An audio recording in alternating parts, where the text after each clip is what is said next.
ли си в моят YouTube канал Денис Бютис. Тук ще откриеш уроци за плетене на една кука и плетене с пръсти с Ализе Пуф.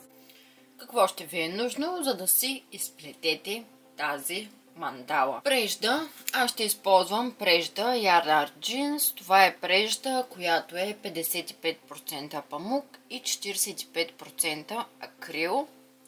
Преждата е с тегло 2 Fine, 50 грама са 160 метра. Ще плета с кука 3 мм. Ще ви трябват още ножица и игла, с която да скрием излишните краища. Ето, това е единият вариант, по който може да направите вашата мандала. Тук съм захванала с ниски пълнежи всяка една от страните на мандалата, след като съм я изплела, като между всяка страна съм изплела и 12 ниски пълнежа. Това е единият вариант, по който може да направите мандалата. В видеото ще ви покажа и втори вариант. Ще ви трябва още и кръг. В случая моят кръг е с диаметър 200 мм или 20 см, но ако вие използвате друга прежда, съответно и друг номер кука, за вашата мандала ще ви трябва кръг с различен диаметър, така че преценете, първо изплетете мандалата, ако все пак сте решили да я правите с друга прежда, и след това вече си намерете такъв кръг, за да може да пасне идеално на вашата мандала. Започваме с възел и 6 синджир бримки.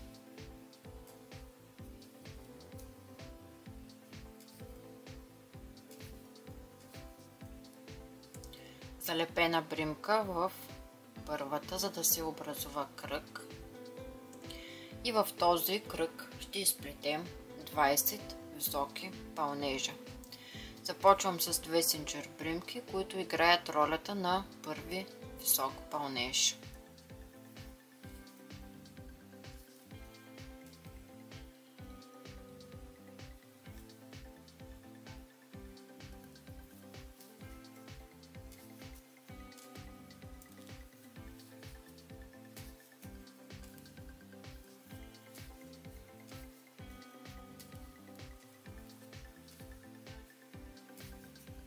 Изплитате общо 20 високи пълнежа в кръга. След като сме направили високите пълнежи, свързваме с залепена бримка и на този втори кръг ще плетем последният начин. Правя 6 синджир бримки, които играят ролята на един висок пълнеж и 4 синджир бримки. Пропускам една бримка и изплитам висок пълнеж в следващата. 4 синджир бримки, пропускам една бримка и висок пълнеж в следващата. Плетете по този начин до края на кръга. След като сме направили последният висок пълнеж, сега правя 4 синджир бримки и свързвам с залепена бримка.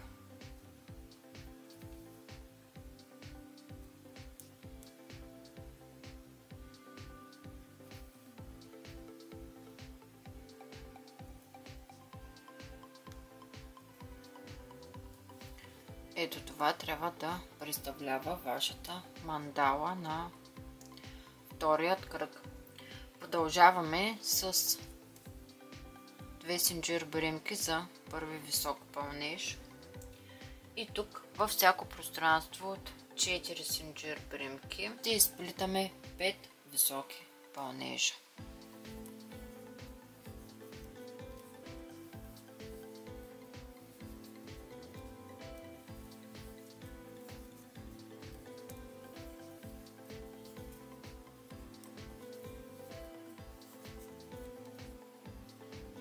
Отново висок пълнеж в високия пълнеж от долния ред и в пространството от 4 синджир примки висок пълнеж. 5 високи пълнежа.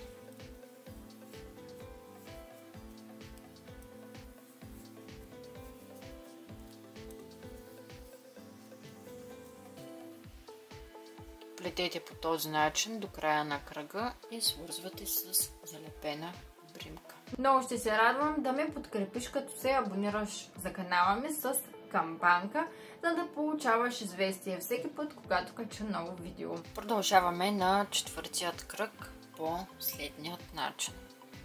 Правя 5 синджир примки, които играят ролята на един висок пълнеж и 3 синджир бримки. И в следващите 5 бримки ще изплита висок пълнеж заедно. Изплитам висок пълнеж до половината в всяка от следващите 5 бримки.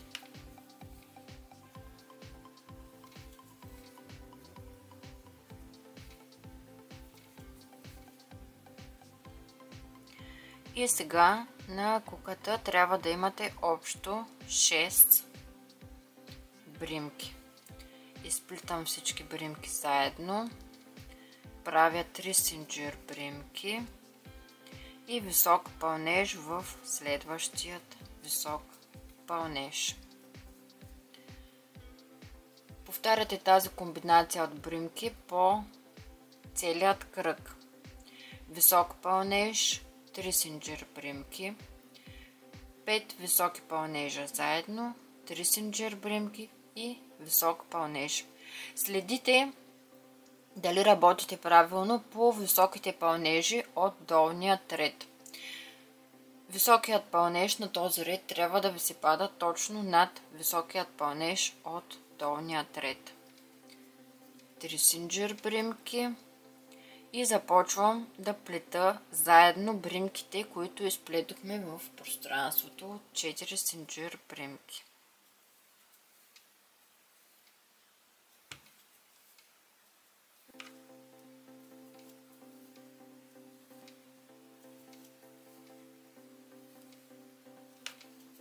Те трябва да бъдат 5. Сега ги изплитаме всички заедно.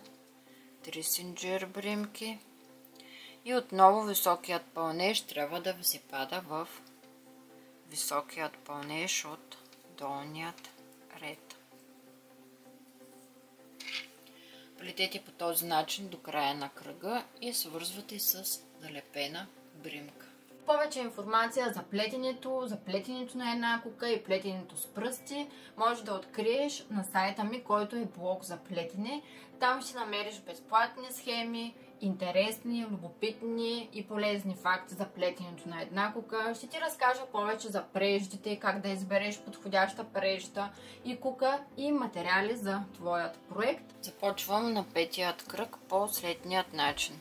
Правя 2 синджир бримки за първи висок пълнеж, след което изплитам 3 високи пълнежа в пространството.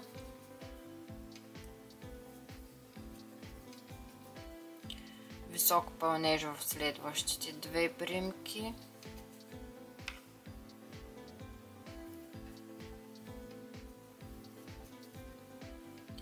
Три високи пълнежа в следващото пространство.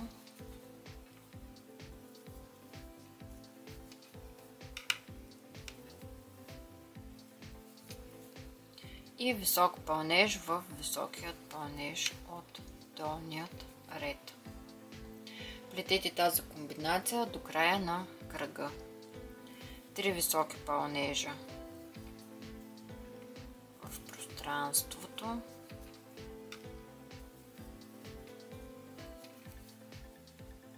Два високи пълнежа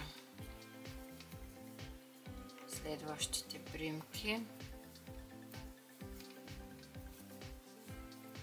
3 високи пълнежа в следващото пространство.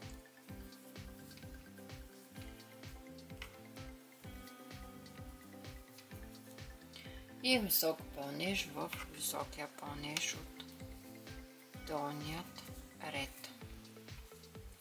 Плетете по този начин до края на кръга и свързвате с залепена бримка. Ето така трябва да изглежда вашата мандала, след като сме готови и с петият ред. Продължаваме на шестият по следният начин. Правя 6 синджир примки, които играят ролята на един нисък пълнеж и 5 синджир примки.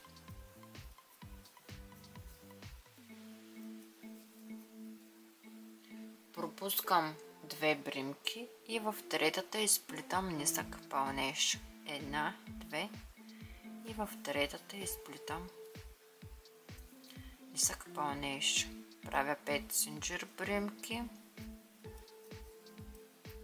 Пропускам 2 и в третата изплитам нисък пълнеж. Плетете по този начин до края на кръга и свързвате с залепена бримка. Когато стигнете до тук, не забравяйте да изплетете и последните 5 синджир бримки и свързвате с първата с залепена бримка. Ето това трябва да представлява вашият кръг, когато приключите и с този ред. Продължаваме с залепена бримка, за да достигнем средата на синджира, и тук отново правим 6 синджир бримки и нисък пълнеж в средата на следващото пространство от 5 синджир бримки. 5 синджир бримки и нисък пълнеж в следващото пространство. Плетете по този начин до края на кръга и свързвате пак по същият начин с залепена бримка. Ако видеоуроците, които гледаш в канала ми, са ти полезни и искаш да ме подкрепиш, можеш да го направиш като станеш член на канала. След като се абонира, ще ти излезе бутон "Стани член" и когато го натиснеш, ще ти излязат 3 абонаментни плана. Всеки един от тях има достъп до ексклузивните видеа, които публикувам само и единствено за членовете на канала, и в тях показвам всички трикове и тайни, как да си изплете жилетка, рокля и всякакви други цели готови плетива, за да изглеждат красиви и професионално изработени. Можеш по всяко време да прекъснеш членството си, а докато имаш активен абонаментен план, ще имаш достъп до всички видеа, които са публикувани до момента. След като сме готови с този кръг, продължаваме на следващия, като правим 2 залепени бримки, за да стигнем средата на ето това пространство от 5 синджир бримки. Тук ще направя една синджир бримка, която ще играе ролята на нисък пълнеж, и в следващото пространство ще изплета 4 високи пълнежа,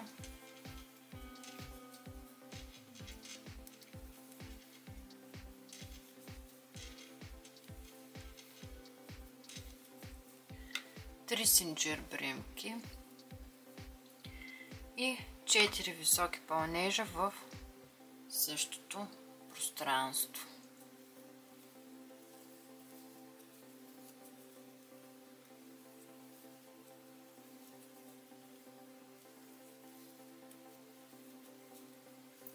Нисък пълнеж в следващото пространство и повтарям същата комбинация.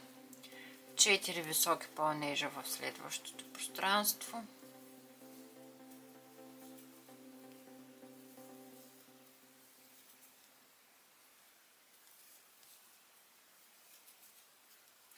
три синджир бримки и 4 високи пълнежа в същото пространство.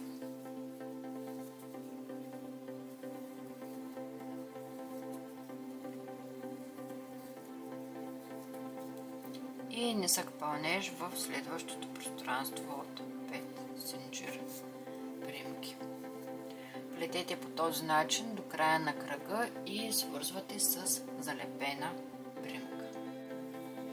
След като сте изплели и последната група от примки, а тя трябва да ви се пада 4 високи пълнежа, 3 синджир примки, 4 високи пълнежа, ако сте работили правилно, свързвате с залепена примка и с това нашата мандала е готова. В зависимост от преждата и купата, с която ще я изработите, вашата мандала може да се получи в различен размер. И ако решите да работите с друга прежда и кука, съобразете големината на кръга с тази на парчето на мандалата. Съветвам ви първо да изплетете мандалата и след това да търсите кръг, който е подходящ за този размер. И сега, както ви казах в началото, има два варианта, в които да прикрепите вашата мандала за кръга. Това е единият вариант. Просто съм съединила с ниски пълнежи, като във всяко пространство 3 синджир примки съм изплела 2 ниски пълнежа, а в празните пространства съм изплела по 12 пълнежа, но това е в случаят, в който ще използвате прежда, която съм показала във видеото, и плетете с този размер кука. Ако вашата мандала се получи в друг размер, когато използвате други прежда и кука, ще трябва да персонализирате колко ниски пълнежа да изплитате в зависимост от размера. И сега ще ви покажа вторият вариант, по който може да закрепите мандалата на кръга. В случая ще използвам от същата прежда, с която плетох, и ще си нарежа малки парченца, които ще закрепя мандалата на кръга. Трябват ви толкова парчета прежда, колкото са лъчовете на мандалата. Започвам, като ще прикрепям перпендикулярно, което означава, че ще направя първо в 4-те посоки, след което ще добавям и останалите, за да се получи симетрично. За начало ги завързвам само по един път, после ще си ги дооправя.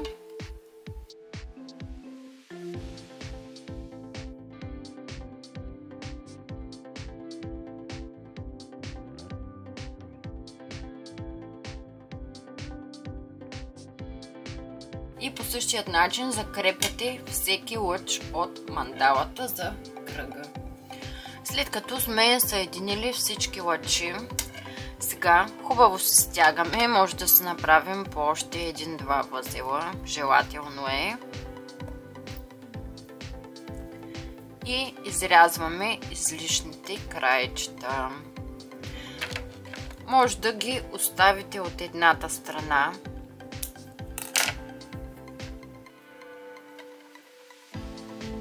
Ето така премествате, за да бъде възелът отзад.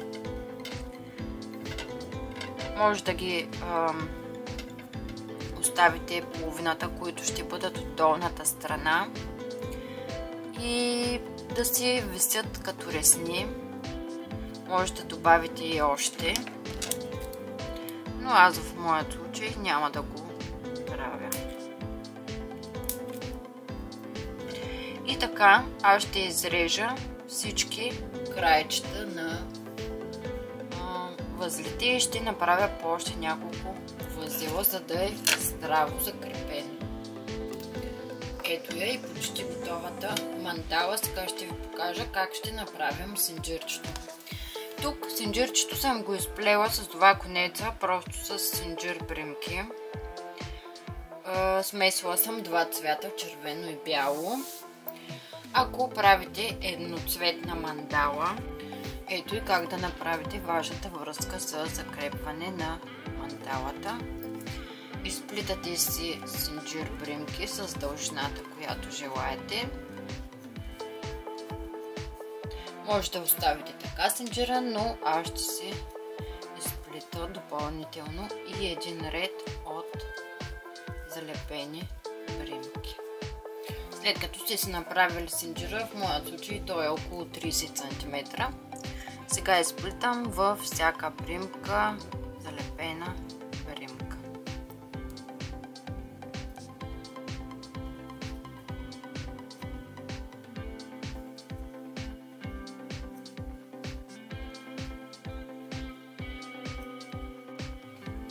Така, след като сме изплели синджира, сега правя залепена бримка.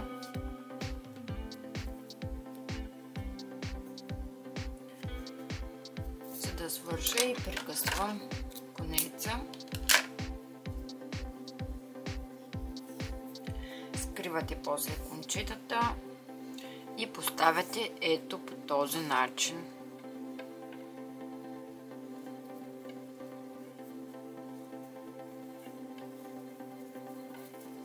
Връзката и вече може да си я поставите където пожелаете. Надявам се, че съм ви била полезна. Благодаря ви, че плетохме заедно и до нови срещи!